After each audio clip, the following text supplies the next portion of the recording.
Welcome back ناظرین، programme میں دوبارہ ہم آپ کا خیر مقدم کرتے ہیں۔ ہمارے ساتھ ڈاکٹر شاہد ضمیر PhD ہیں اور چیف ایڈیٹر ہیں اردو لغت بورڈ کے۔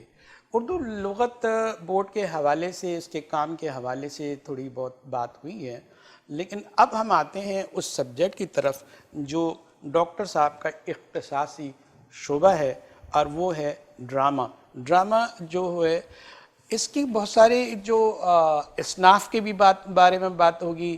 ڈرامہ ہے کیا، ڈرامہ نویسی ہے کیسے، اس میں مکالمات جو تیار ایک کہانی لکھتا ہے، ایک اس کے مکالمات بانٹتا ہے، یہ پورا ایک پروسیس ہے۔ تو ہم تھوڑا تھوڑا کر کے سوالات میں آپ سے پوچھتے رہیں گے۔ آپ یہ بتائیں کہ ڈرامہ کسے کہتے ہیں، اور اسٹیج پر آپ نے، اسٹیج ڈرامے پر آپ نے یہ کام کیا ہے، تو اس حوالے سے ہم تفصیل سے بات کرنا چاہیں گے۔ میں آپ کو یہ بتاؤں کہ پاکستان میں اردو ڈرامہ، اس کے سماجی اور ثقافتی اثرات۔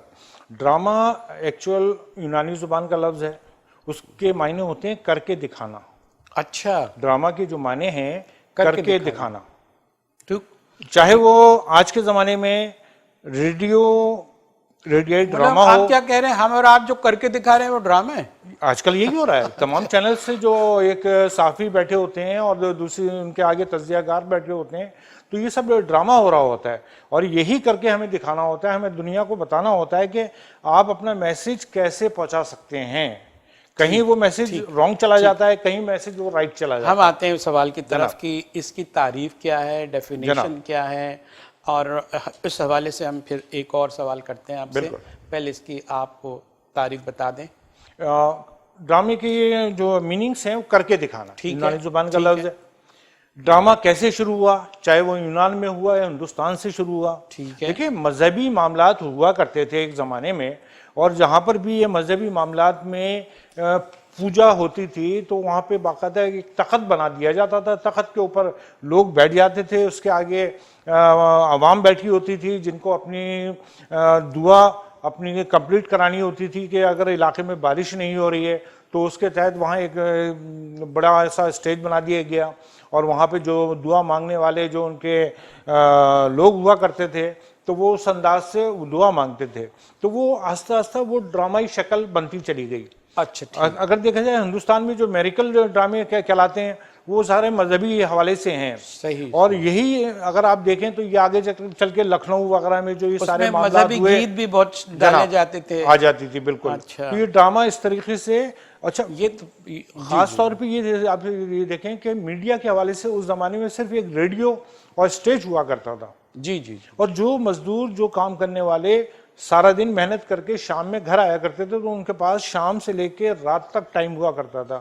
تو اس زمانے میں بھی وہ ڈرامے کو اسی لیے اس نے شہرت پائی کہ وہ اسٹیج بنا دیے جاتے تھے، لوگ آتے تھے، بیٹھتے تھے، لوگ اپنا ایک میسج تھیٹر کی شکل میں، جو آپ نے سوال کیا کہ وہ تھیٹر کی شکل میں وہ ڈرامہ بننا شروع ہو گیا۔ اس زمانے میں 4 پردے ڈال دیے جاتے تھے، ایک اسٹیج پہ کام ہو رہا ہے اور باقی عوام آگے سامنے بیٹھی ہے اور وہ ڈرامہ اس میں کھیلا جا رہا ہے، جسے آپ تماشا بھی کہہ سکتے ہیں، جسے آپ تمثیل بھی کہہ سکتے ہیں۔ یہ سب ڈرامے کے مختلف نام ہیں، جبکہ ہندوستان میں ناٹک کے حوالے سے تھا۔ اچھا، ناٹک کمپنیاں بنی تو وہ ناٹک یہی ایکچول ڈرامہ ہے جو آج کھیلا جا رہا ہے سارا۔ اچھا، میں جو سوال کروں گا، ظاہر ہے آپ نے ایک مختصر لیکن جامع تعریف کی ہے، اس سے کلیئر ہو گیا کہ ڈرامہ کیا ہے اور اس کی تاریخ کیا ہے، کس طرح اس نے ترویج پکڑی۔ میں یہ کہتا ہوں کہ آپ اردو بورڈ میں، اردو لغت بورڈ میں مدیر اعلیٰ رہے، اسکالر رہے، اس سے آپ نے وہاں یہ کام کیا، پھر آپ پاکستان یہ جو ڈرامے کی طرف آ گئے، پھر آپ ڈرامے پہ لکھنے لگے۔ بات یہ کہ تعلیم حاصل کرنے کے لیے جب ہم نے جامعہ کراچی سے لنگوسٹک میں نے ماسٹر کیا تو دوسرا ایم اے پاس کیا۔ ماہر لسانیات بھی ہو گئے؟ جی، ایم اے لسانیات، اس میں میری فرسٹ کلاس فرسٹ پوزیشن تھی۔ تو جب یہ جمیل جالبی صاحب نے کہا کہ بھئی آپ وہاں جا کے کام کریں، جب ہم اردو لغت بورڈ سے وابستہ ہو گئے، جی فرسٹ پوزیشن الحمدللہ میرے ڈاؤن میں اخبار میں پوری اس کی کوریج آئی، تصویر آئی کہ بھئی کہ فرسٹ پوزیشن۔ اس کے بعد ہوا یہ کہ ہم جب جامعہ کراچی سے اور علم حاصل کرنے کے لیے جب رجسٹرار آفس میں گئے تو وہاں پہ شعبہ تصنیف و تالیف میں ڈائریکٹر ہوا کرتے تھے طارق محمود صاحب، وہ میرے فرسٹ کزن تھے۔ ٹھیک ہے۔ تو ان کے پاس میں بیٹھا تھا تو وہاں الحمدللہ میری یہ خوش نصیبی ہے کہ وہاں نصیر ترابی صاحب جیسی شخصیت ان کے ساتھ بیٹھی تھی۔ اس زمانے میں وہ وہاں کے ایڈوائزر بھی ہوا کرتے تھے۔ تو میں نے طارق بھائی سے کہا کہ اب مجھے کیا کرنا چاہیے، تو انہوں نے کہا کہ بھئی یہ نصیر ترابی صاحب بیٹھے ہیں، یہ آپ کا انٹرویو لیں گے، ابھی بتا دیں گے۔ اچھا ٹھیک۔ انہوں نے میرا 5 منٹ کا انٹرویو لیا اور انہوں نے تجزیہ کیا کہ تم ڈرامہ بہت اچھا کر سکتے ہو، ڈرامے پہ کام کر سکتے ہو۔ دیکھیں ڈرامہ اچھا کرنا اور ڈرامے پہ کام کرنا لکھنا تو الگ الگ چیزیں ہیں۔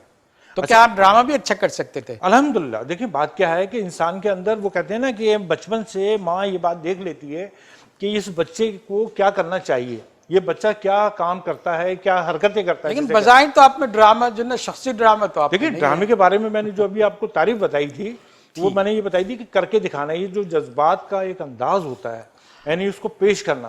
دیکھیں ہم اور آپ جو کام کر رہے ہیں یہ سب ڈرامے کی شکل ہے، اور ڈرامے کے جو نتائج نکلتے ہیں، جو اس کے اعمال ہوتے ہیں، وہی ہمارے اعمال بن جاتے ہیں، ٹھیک ہے، وہی اس کے نتائج ہوتے ہیں۔ آپ نے بڑی تفصیل سے بات کی کہ آپ ڈرامے کی طرف آئے اور پھر اس نے اپنے مقالہ بھی لکھا اتنا لمبی جنگی سید صاحب میں یہاں بات کروں گا کہ وہ نصیر ترابی صاحب نے مجھے 5 منٹ میں دیکھا، انہوں نے کہا کہ شاہد صاحب آپ کو پاکستان ٹیلی ویژن ڈرامے کے اوپر کام کرنا چاہیے، انہوں نے سب سے پہلی بات مجھ سے کہی۔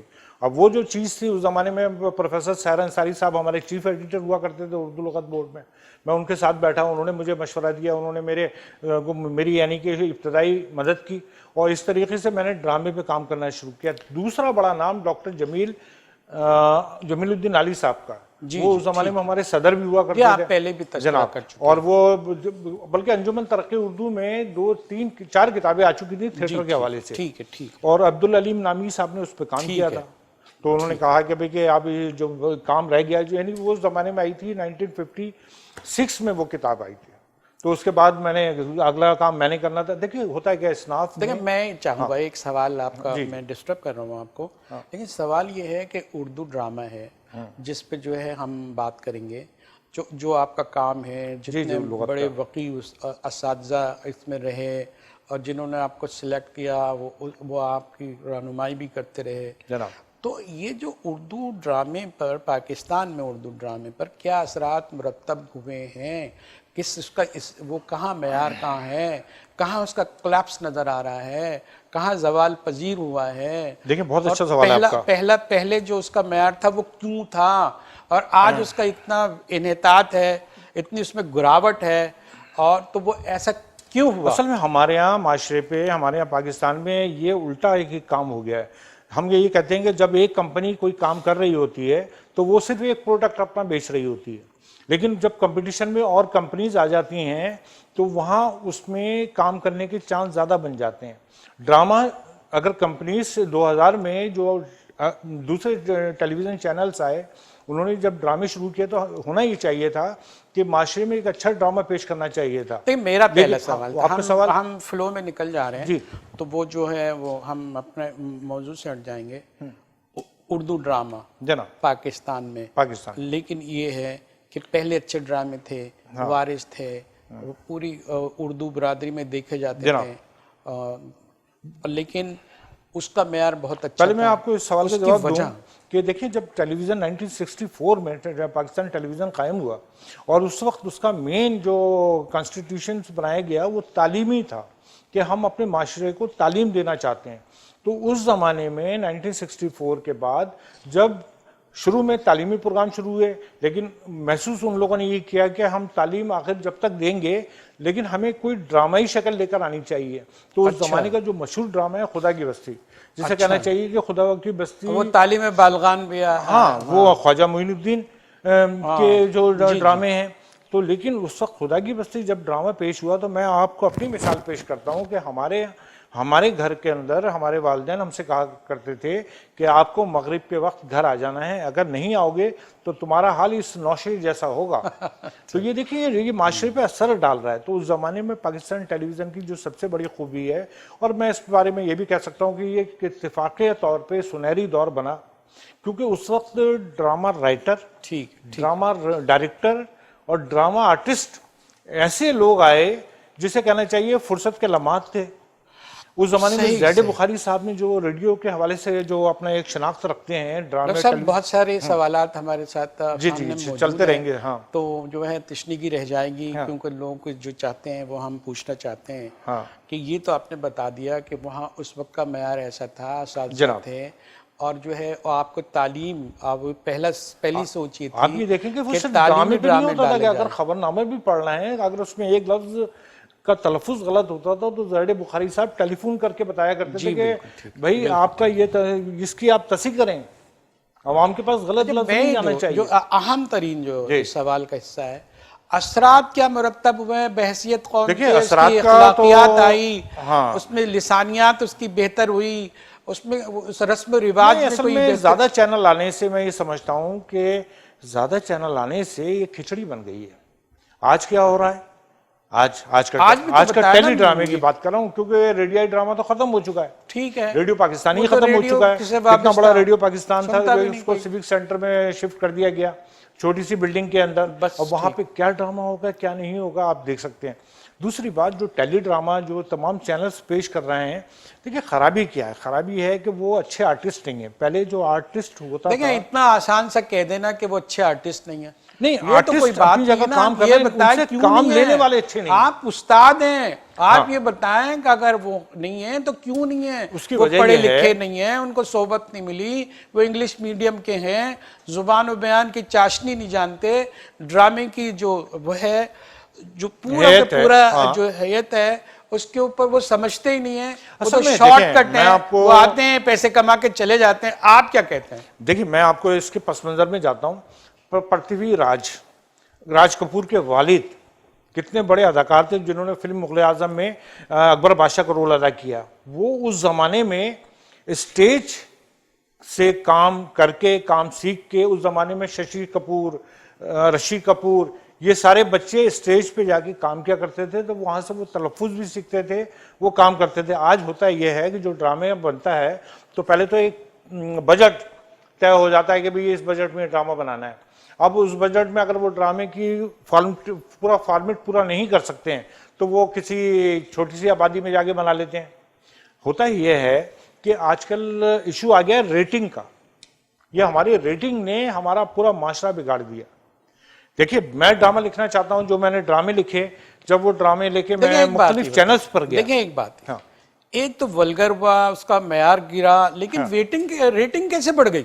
دیکھیں اور ریٹنگ پہ کیسے جانے سے وہ کامیاب بھی ہو رہے ہیں؟ دیکھیں ریٹنگ اس طرح بڑھی کہ کچھ ڈائریکٹرز ایسے ہیں، انہوں نے اپنا ایک چینل پکڑ لیا، اس میں انہوں نے طنز و مزاح، تفنن، میں اس کو ڈرامے کی جو قسم بتاؤں گا وہ ہے فارس ایک ڈرامے کی قسم ہوتی ہے جس میں تفریح، تفنن، طبع کے تحت لوگوں کا مذاق اڑایا جاتا ہے۔ بھائی دیکھیں تفنن کی جگہ تعفن آ گیا ہے۔ عجیب سے لگتا ہے پڑھے لکھے لوگوں کو کہ کیا ہو رہا ہے یہ تفنن ہے، تعفن ہے۔ نہیں آپ بالکل صحیح کہہ رہے ہیں، آپ نے صحیح لفظ ایک دوسرے کا لفظ سے جوڑ کے وہ جو کرتے وہ بنا رہے ہیں، کامیڈی پیدا کر رہے ہیں، کس حد تک جائیں گے؟ اور ایک دوسرے کی نقل کر رہے ہیں، 10 20 چینل ہیں اور ایک ہی جیسی جو ہے وہ کامیڈی پیش کر رہے ہیں۔ میں آپ کو اس کا جواب دیتا ہوں۔ دیکھیں بات کیا کر رہے ہیں، ہمارے یہاں جو ہندوستان میں جب ڈرامے شروع ہوئے تو ساس بہو کے جھگڑوں والے ڈرامے اسٹارٹ ہوئے، تب وہ چینلز میں فرق آیا کہ بھئی پاکستان میں ساس بہو کے جھگڑے پیش نہیں کر رہے ہیں، لیکن آج کل کے ڈراموں میں یہی دکھایا جا رہا ہے۔ آج کل کے جو عام ڈرامے آ رہے ہیں، نئے رائٹر نیا، اس میں یہی چیز دکھاتے ہیں کہ ہم نے ریٹنگ بڑھانی کیسی ہے، حالانکہ لوگ اس کو پسند نہیں کر رہے ہیں، لیکن مجبور ہیں 8 بجے ٹی وی کھول کے بیٹھ جاتے ہیں، اس کے بعد وہ ڈرامہ چلتا ہے لیکن میسج کوئی نہیں آتا۔ ساس بہو کے جھگڑوں سے نکل کر ایک چھوٹا سا بریک لیتے ہیں۔ ناظرین ہمارے ساتھ رہیے، ایک چھوٹے سے بریک کے بعد ڈاکٹر صاحب سے کچھ اور اس موضوع پہ بات کرنی ہے۔ ڈاکٹر صاحب ہمارے ساتھ ہیں، ہمارے ساتھ رہیے۔